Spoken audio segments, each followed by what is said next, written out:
In a previous discussion about arrays, we mentioned the following, that if the type of the array is T square brackets, then the type of its element is T. Now, there is nothing that prevents from us from having the type of its element to be an array itself.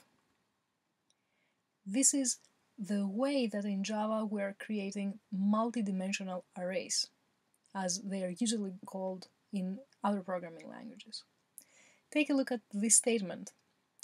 We are declaring a variable, an array variable called matrix, and we are giving it two lengths, two dimensions, as you want, if you want to describe it that way. What is the picture that will create?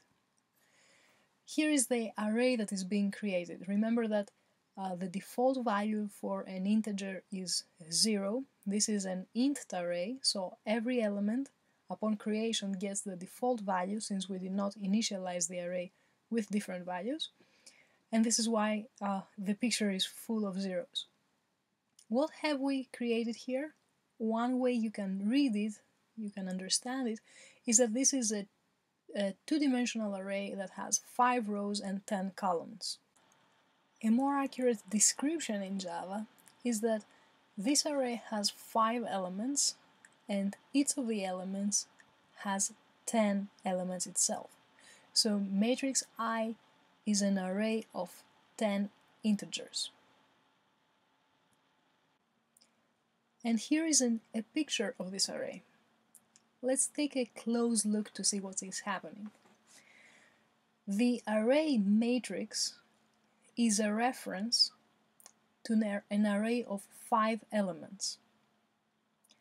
Now, each of those elements is itself a reference to an array of 10 elements. So matrix, we said, is referencing an array of 5 elements. Each of those elements, matrix of I, is a reference to an array of 10 elements.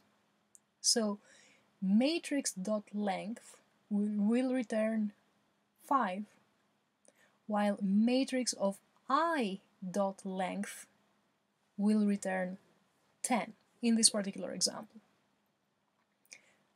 To understand the difference between matrix.length and matrix of I.length is quite important, especially when you will have to write your own code where you will be using arrays like this, and you will be using them, say, for example, in a nested for loop, so that you can access each element of the array. Why would you use such two-dimensional arrays? Well, there is a variety of different cases, different applications. For example, many of the board games that you may want to one day write a program for use grids. Another application is when we are trying to figure out distances between pairs of cities, for example. An application from math, matrices in linear algebra. In general, any data that can be represented in a tabular form will actually need to be stored, most likely, in a two-dimensional array. Of course, the fact that we generalized the arrays and we went from 1 dimension to 2 dimensions does not mean that we cannot just add more dimensions if we need them. For instance, you see this line of code on the slide where we have an array with 4 dimensions. We want to be able to capture 3 dimensions for space and also time. Now, do a calculation, pause the video and calculate how many bytes do we actually need in order to store this 4-dimensional array of doubles. You know what is the size of a double. Make the computation to find out the answer. And the answer is just on your screen if you make the right multiplications. If you do not find out this number, make sure to ask a question about it. The way that arrays are, the multidimensional arrays, are implemented in Java creates a very interesting quirk.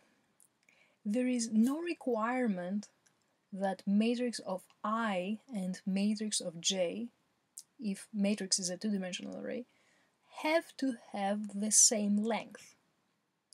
Its row could definitely have as many elements as it likes, since the two matrices are completely independent of each other. This creates a very interesting shape if you try to visualize that. We could have matrix of 0 have 3 elements, matrix of 1 have 10 elements, matrix of 3 have 7 elements. In this form, if you visualize that, you will see that it creates a shape, a ragged shape. Now, why would we do that? Why do we get into the pain of actually specifying exactly how many spaces are needed for each of the arrays of matrix of I and matrix of J, instead of just giving to every matrix of I the maximum number of elements that will be needed for any I, and just be done with it? Why do we bother to actually save space?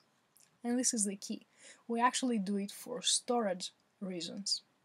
We don't save that much space when we're talking about a 5 times 10 array. But when we're talking about a bulk of data where we have millions of entries, then saving space is much more important.